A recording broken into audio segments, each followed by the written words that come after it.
From January the 1st until about halfway through 2023, we've seen price growth in Toronto upwards of 13% average price going up. And this is not something a lot of people thought was going to happen earlier on in the year, but it is here. But now that we've had the last two rate hikes, the market has slowed down.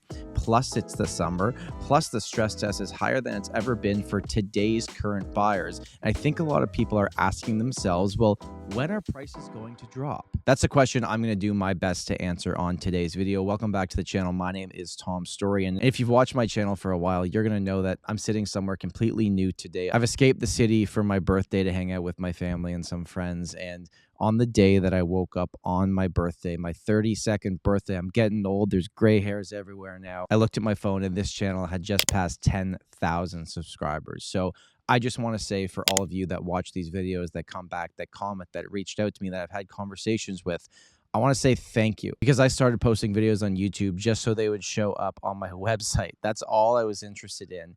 And then over time, it's continued to grow, and we've built this really, really cool community of people that are educated, that are really interested in what's happening in the market. And I just want to say for all of you watching these videos, thank you. Whether you are the subscriber 10,000 or you've been here since day one, I really appreciate your support. Also, if you haven't subscribed, well, guess what the next goal is? It's 20,000. So subscribe if you have not already, and make sure to like this video. 2022 taught us a lot in terms of when rates went up, how long it took for prices to fall. And it was pretty immediate when it happened last year, especially from the peak of the market. But this time we've had two rate hikes. And I know it's only 50 basis points, but I think looking at least from where we were when they said they were going to pause rates, it was surprising to a good amount of people. And now it's shocking the market. And then you add on top of that, it's summer, it's slow anyways. How are we going to make sense of this? And if I'm a buyer right now watching this video, how long do I have to wait for prices to actually drop for me to get the property that I want? And I've been thinking about this. This is literally how my brain works. As I was driving up here yesterday, I was like, okay, well,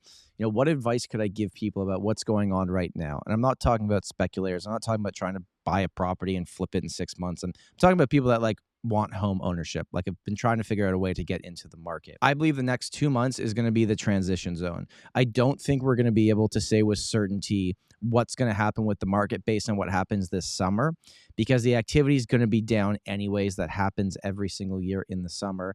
And the new inventory isn't coming to the market at the pace that we need it to, but you are seeing that rollover inventory because properties are not selling at the same pace they were before. And the transition zone, because we saw this play out in 2022, is that time period where buyers have more choices to choose from. So they're not acting so fast. Multiple offers aren't happening that often. They have time to make their decisions. But sellers are looking at the last comparable, which may have happened in May, which is probably going to be the peak of the market, and they want that price. And there's not enough data of recent solds to show them that prices are not what they were in May, so they're holding their price. And it's going to be how long do they want to hold it for before they're acknowledging that, okay, the market's not what it was previously, but we need sales to happen for them to actually come to that conclusion. So for me and for all the viewers of this channel, this is what I'm looking at. I think September and October are going to tell us what the market's going to do moving forward. I don't think the summer is going to be a very good indicator. Sales volume is probably going to be down. The price points are going to be down, probably not year over year. They're going to look decent, but month over month, they're probably going to drop off a little bit. But for me, it's not just active inventory, and we're always going to look at months of inventory, and that is the best indicator of the market, because we're pushing right now from on the cusp of a seller's market closer to that balanced market territory, which is probably a good thing. It's going to be the new listings, but people don't really list their properties in the summer unless they really, really want to sell. A lot of people are holding off. So if you add in the listings that didn't sell this summer, that are still on the market into September, and then the potential flood of new listings that will come out for the fall market, if you add those together, there might be a lot to choose from. So for me, what I'm looking at is how many new listings come to the market over the summer and September, not so much how many listings are building up that were old listings that just haven't sold yet. And even though I look at the data every single day and believe I have a pretty good understanding of the market, the real estate gods work in mysterious ways. I list properties sometimes that I think are absolute slam dunks. It's like prime location. It looks amazing. I think the price point is right on, and then they sit and don't sell. And And then finally they sell, but it takes a lot longer than you thought it would. And I just actually listed another property recently that I thought, okay, you know what? The condo market's slowing down in this pocket. This might take a while. And we get an offer in the first day. So the numbers are going to be good, but it's hard to make sense of things unless you're actually there on the ground level and can share the stories of what is actually happening and the conversations you're having with buyers and sellers. So to go back from my question from the beginning of this video, when are the prices going to drop and what will it take?